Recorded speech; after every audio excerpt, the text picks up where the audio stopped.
That's like really.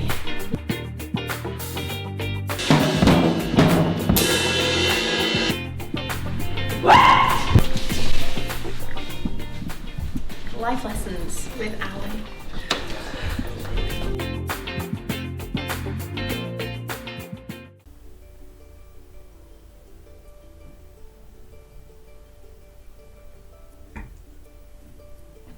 Hello again, and welcome back to ALYSSA'S Life Lessons. It's quite warm under these lights today, and I think that insanity is starting to set in from not being able to really go anywhere. So, trying to be professional for this one might be tricky, so bear with me. I thought today I would just go through a few tips for exposure, because I know a lot of people struggle with this. So, whether it's that you're completely new to photography and you haven't, you don't know where to start, or whether you have been doing it for a while but you still can't get to grips with it, hopefully this will help. The thing with exposure is there's rules to follow, but some people then say, yeah, but how do I think quickly and how do I know when to enforce those rules? So I'll go through a few tips for that. I'm also going to cover a little bit about some analogue cameras as well. But again, I'll try and keep it short. I said that last time, it was nearly 15 minutes, but we'll see how we get on. Okay, so when it comes to exposure, and I'll put a graphic on the screen to help with this, you need to think about shutter speed, aperture and ISO. They are the three components that come together to expose your photograph. And by expose we mean let light in and make sure that you can see a photograph. Your ISO refers to the sensitivity of your camera's sensor, or at least it does when we are using digital photography. Back in the film days, ISO referred to film speed. So the film, old-fashioned film, the speed of that meant how reactive to light it was. And obviously the more reactive to light, the more exposed your photographs would be. So our ISO is measured in like 100, 200, 400, 800. It can go on and on. Digital cameras have really extended ISO, and that just means that they've been developed so well that they can just keep going and keep dealing with light in different ways. Your aperture is basically the opening inside the camera's lens. So there, again, I'll put a graphic on the screen, but the size of that opening refers to how much light is coming into the camera at any one time, and that is called the aperture. You can set that, and the smaller the aperture, the less light comes in, larger the aperture, the more light, and therefore your exposure will change accordingly. The other thing that aperture controls is depth of field. Now, depth of field refers to how in focus your photograph is.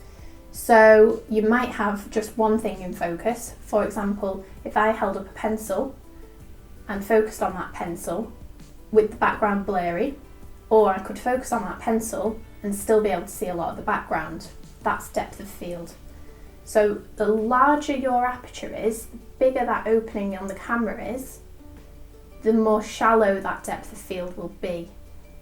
Finally, you've got your shutter speed. Now, your shutter opens and closes inside the camera, and that is determined by a length of time. So it opens, lets light in, closes, and that is the end of your photograph.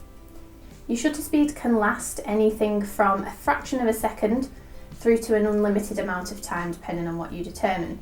The inbuilt shutter speed will probably go up to around 30 seconds on most cameras, but then you can use something called bulb mode or a remote shutter to allow that to be open for much longer.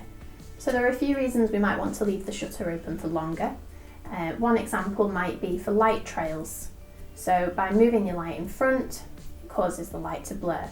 There's loads of explanations of this on YouTube, different sites, so if you're not entirely sure what I'm talking about, maybe have a little read up and then come back to this video later. What your shutter speed allows you to do is to either freeze movement or blur movement, and that is basically its job, as well as exposing the photograph appropriately. Okay, so that was kind of a whistle-stop tour, but they are the 3 things that we need for exposure. Now, a lot of you will say, well, I knew that already, but I still don't know what decision to make when I'm out shooting, and that's what I'm here to help you with. The best way I can say to go about this, firstly, is to keep practicing. You cannot expect to get the hang of this unless you're out shooting regularly. And at the minute, the word out is obviously quite a loose term. There's nothing wrong with taking your camera on a walk, your 1 bit of exercise a day, take your camera with you, take pictures around the house, take pictures in the garden, just keep practicing. What better time to keep practicing than this? We've not got a lot else for us to do. Second piece of advice is to always prioritise one of the settings. So you can actually do this in camera, there's aperture and shutter speed priority modes, but I want you to do this yourself. So we're shooting in manual, but in your head, you've got to say, what do I need from this photograph? If it was me and I was taking a picture of a person and I wanted a really nice portrait, I personally would want to prioritise making sure I can get a nice shallow depth of field. So my priority would be aperture. So I would set my aperture to ensure I have a setting that suits shallow depth of field. So we're looking for a low number here. And then I would change everything else to balance. Use your light meter inside your camera to help you with this. Great thing about the light meter is, although it might not be perfect, is it'll give you an idea and then you'll start to learn what your camera does and does not like.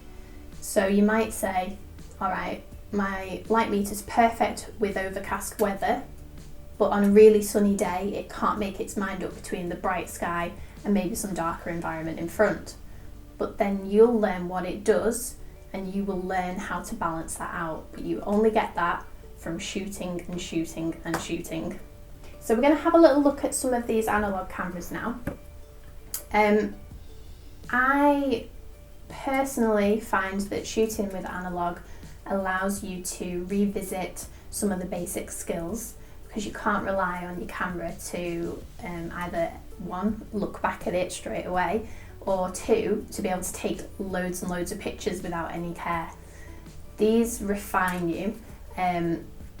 Obviously a roll of film, you're looking at maybe 24 exposures or 36 exposures on this kind of camera, whereas this one, you're looking at far less, maybe only 10 exposures. Obviously it's more expensive to shoot film because not only have you got to buy the film, but you've then got to pay to get that developed, or if you're doing it yourself, you're paying for the chemicals. Advantages of shooting film are the authentic look that you get from it. You also get much more connected to your photographs, I think. There's something really nice about sending away a roll of film and then having to wait for it to come back. If anyone's never shot film before and you're looking to sort of pick up your first film camera, then there's nothing wrong with getting a point and shoot. So that means that it's all automatic, but you just load your own film into it. It's a really nice way to get started. These 35mm film cameras are really good. This one is semi-automatic. So what that means is when I put the film in, there's already a roll in unfortunately, so I can't show you. But when I put the film in, it will wind it on by itself automatically. And it's also got sort of digital settings along the top. It also has different settings for sort of aperture priority, sport mode, different settings up the top there if you want them. However, I use it as I would completely manually. Okay, this one is the Mamiya RB67. If anyone wants, I will do some tutorials on how to use these. But again, there's stuff already on the internet that you can have a look at, but it's just worth knowing about their existence really. So I'm going to include some pictures now from each of these cameras. So as you can see, we've got a few 35mm ones.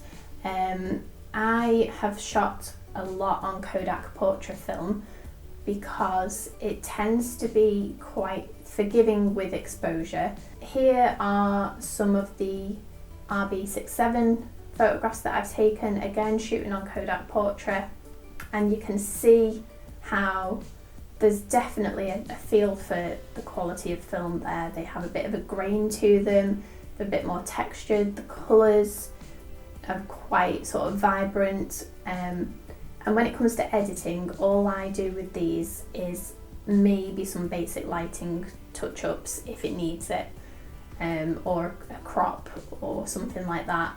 It's very rare that I do much to them. Okay, so that's the more formal side done with, the actual talk side. Now I can relax and I will just do a very quick overview of Ali's life lessons. It's not Ali's life lessons, it's life lessons with Alyssa. Is it ALYSSA'S life lessons? I don't even know what my own show is called. Is it a show? Don't know. Anyway, I'm at my makeshift office space because the room upstairs is really dark where I normally have my iMac, and I just wanted to bring it all down here while I'm working from home for a while. So, alright, chill love.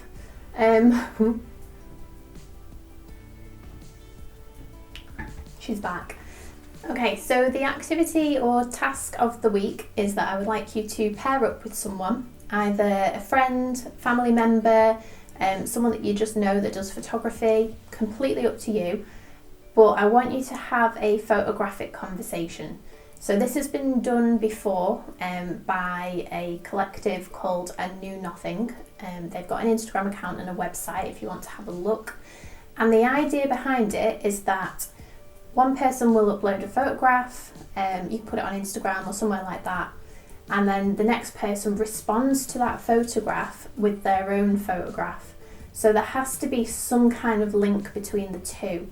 It could be a visual link, so if there's something really red in one picture, the other person might take something that's really red in theirs as well.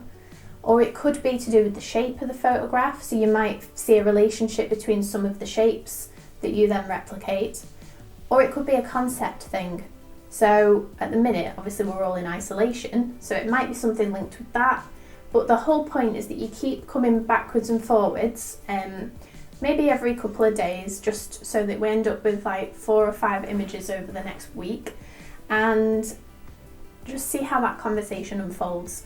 But have a look at that Instagram page just to get a bit of inspiration about what I mean. And again, can we use the hashtag ALYSSA'S life lessons, please?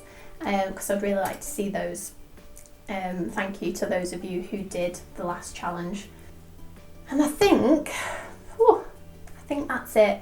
Again, let me know if there's anything else you want me to cover, because at the minute, I don't really know what people want to see.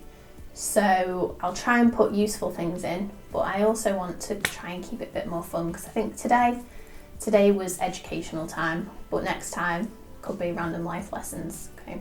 Oh, I could try some like hacks, like life hacks that people say, and I could just do some of them if you want to see. Anyway, see you next time. Bye.